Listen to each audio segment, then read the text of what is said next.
Hi, my name is Catherine Shoddick. I'm the curator here at the Oklahoma City Museum of Art, and today I'm going to give a highlights tour of our new exhibition, For America, Paintings from the National Academy of Design. This exhibition opened on November 6th and it runs through January 30th, 2022. And it covers 99 paintings from the permanent collection of the National Academy of Design, covering over 200 years of American art. If you want to learn more about this exhibition, please go to our website at okcmoa.com. For America, Paintings from the National Academy of Design is divided up into 5 different sections.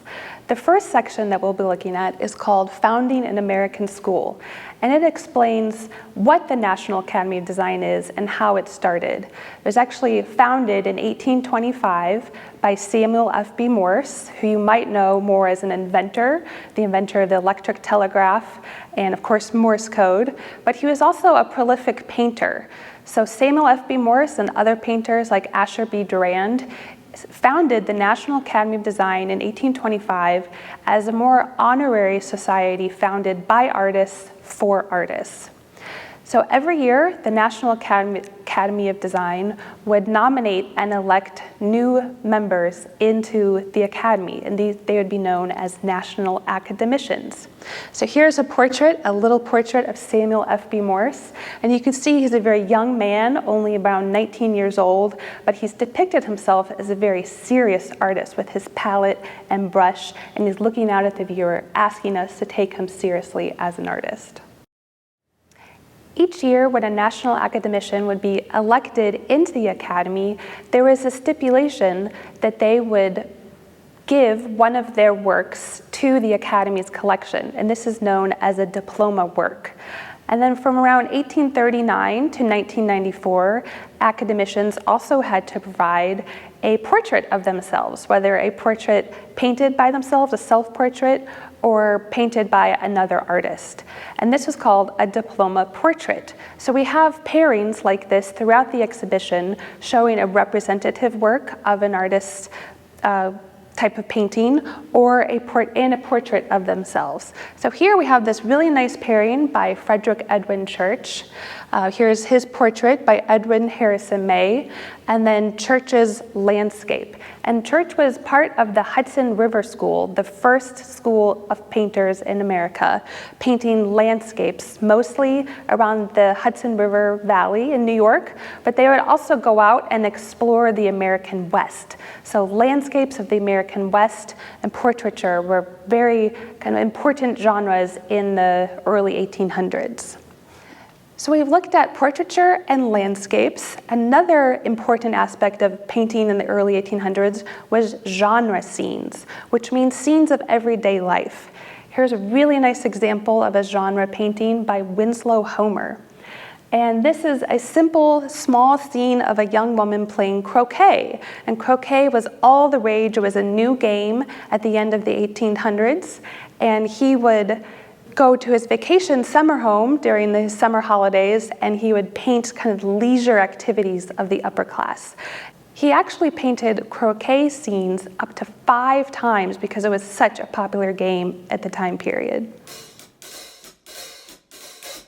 Now we've moved into the second section of the exhibition, and it's titled A New Internationalism. And this section looks at the trend of American artists moving and traveling to Europe. So they would go to Europe and travel around and visit all the different art hubs, such as Paris, Munich, London, and they would stay for extended periods of time, study, look at different artifacts, talk to other artists, and then bring these influences back to America. So here's a really nice example. This is John Singer Sargent. This is his self-portrait. And for his diploma work, he submitted a portrait of Claude Monet. So this portrait hung at the annual exhibition that the Academy held every year. And he's saying, by painting Claude Monet, he's telling the people that saw this portrait that he traveled to Europe, he studied and worked with the leader of the French Impressionism movement, Claude Monet. So he's really saying something about himself. So I mentioned French Impressionism, and this is a beautiful example of the influence of Impressionism upon an American artist.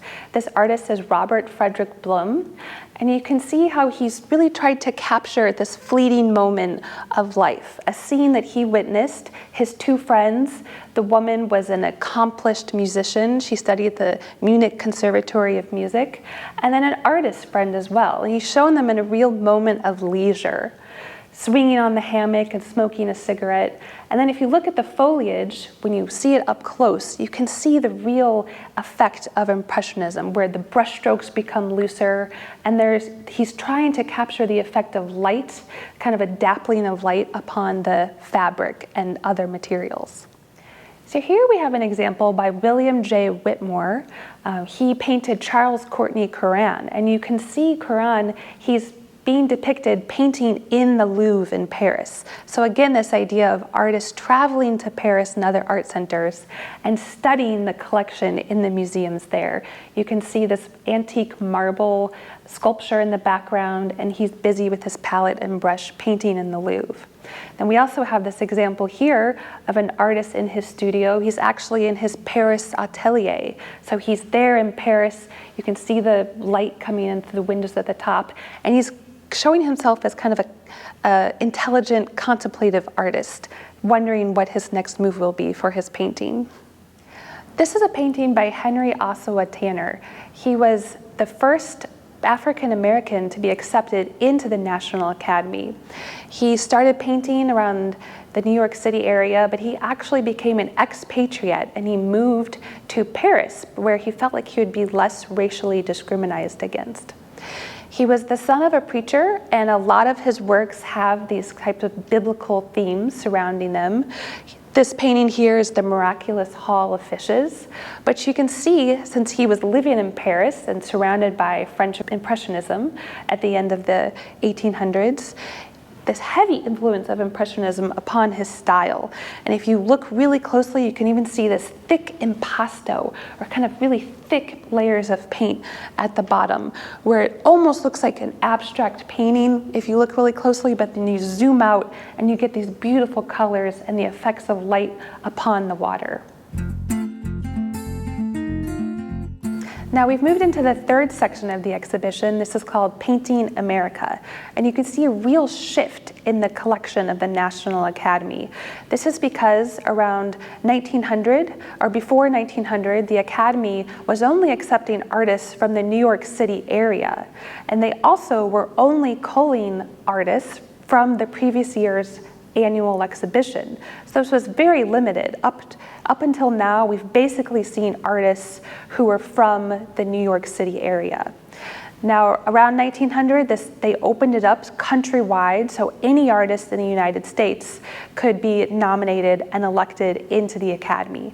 And we begin to see a more visual representation of the topography and geography of the whole United States.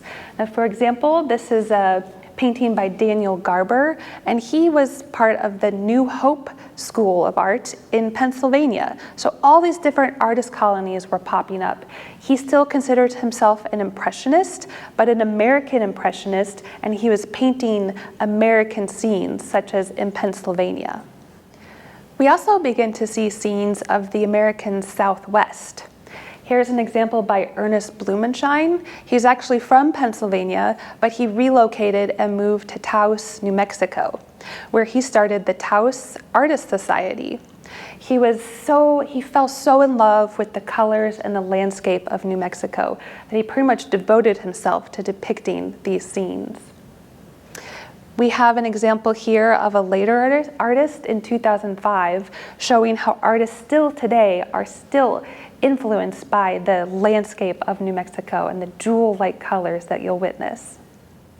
Now, since this exhibition covers almost 200 years of American painting, it hits upon some social issues throughout the exhibition as well.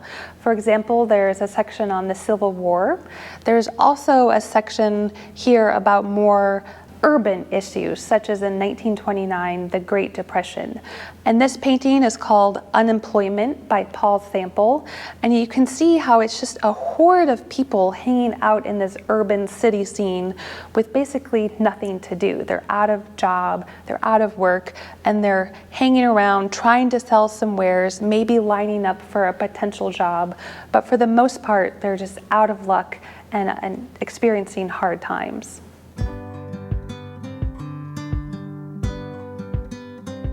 Now we're in the fourth section of the exhibition. It's called Postwar Realisms.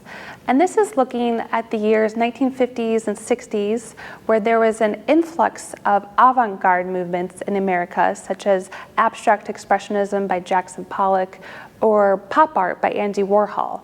But at the Academy itself, it's always been a place to champion more representational and traditional artwork, such as landscapes and portraiture. It's been a home base for artists that want to work in those traditions. However, artists at this time were questioning what realism means and how to represent realistic works of art. And we get works of art such as painterly realism, which we have examples here, where artists, they're taking influences of Impressionism, but they're not trying to hide the artist's hand. They're not trying to hide the materiality of the painting. It's very much clearly paint on canvas. That's painterly realism. And then we also have examples of a type of realism called magic realism. Here's a painting by Ivan Albright. And magic realism is more identifiable subject matter, such as a portrait or some type of scene, but something just seems a little off, almost like it's a dream, or in this case, maybe a nightmare. But so that's magic realism, where it's identifiable, but something just seems off and weird about it. Now here's another example of magic realism. This is a painting by George Tooker. And I loved reading about this work because it talked about how he was questioning or commenting upon the futility of human communication. And if you see here that he has these two figures here, the one on the left is kind of straining to talk and to be heard, and the one on the right is straining to listen, but yet they're divided by this wall and unable to communicate effectively. So that's a realistic scene, but yet has this dreamlike quality to it. So we looked at some painterly realism paintings, magic realism, and there's also this aspect of social realism. And here's a painting by Charles White. He actually, for his diploma work, he submitted the painting on the right, Mother Courage. And for his diploma portrait, he submitted, rather than submitting a portrait of himself, he submitted a portrait of his great aunt. And his great aunt was born into slavery, lived her entire life as a slave. And I think by representing her instead of himself, he was saying that he and the rest of his family would not be who they are today, or when he painted it, without the courage and strength of his ancestors. Now, the one on the right, Mother Courage, is more of kind of a universal symbol. It's not an identifiable woman, but a more universal symbol of courage and strength. And I love the background. It's almost like a quilted aspect to it, maybe hearkening back to the importance of quilts, especially during the Underground Railroad. Now we're in the last section of the exhibition. This is titled For America. And this is the more contemporary artwork.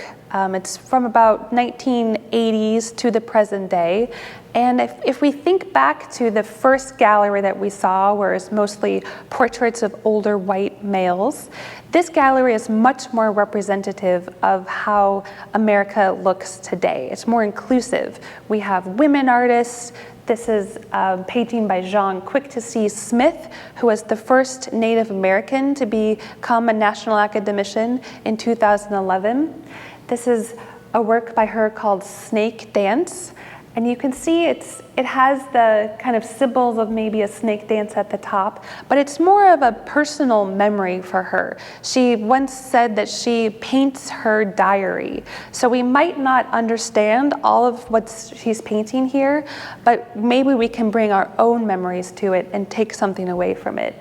She includes kind of this kind of collage aspect to it. And you can see she has a bunny here. This is a bunny by Albrecht Dürer in the 1500s. And then below it are the legs of Bugs Bunny. So symbols that mean something to her, not necessarily a clear story that we can understand, but she also has a map collaged at the top. So different symbols throughout. Now this painting is a self-portrait by Rosemary Beck. She painted it in 1975. And she was looking back at the history of art history, and she actually was looking at the self-portrait by Gustave Courbet, a French artist, and she took the same format as his self-portrait. Was shown a male artist painting on a canvas with a white dog and then a nude female figure that he was painting, and she's flipped the script, so it's now the female artist, and she's chosen to look out at the visitor. Instead of the white dog, she's put 2 black cats, and then there's the male nude in the back, which she's painting. So she's taken this art historical kind of traditional depiction of the artist and flipped the script to make it a female artist. Now this is the last painting I'm going to talk about, but there are so many. There's 99 paintings, and I probably only talked about 10 of them. So just a quick overview, but this one to end the tour is the self-portrait by Peter Saul. And I'd like to invite you to remember the first painting that we saw by Samuel F.B. Morse, the small miniature, where he was asking us to take him as a very serious artist. Remember, with his palette and his brush, and he's looking out at us with a very serious face. And contrast that to Peter Saul's portrait in 2013, where he is quite the opposite. He is taking the self-portrait with a bit of humor and maybe not taking himself quite so seriously as an artist.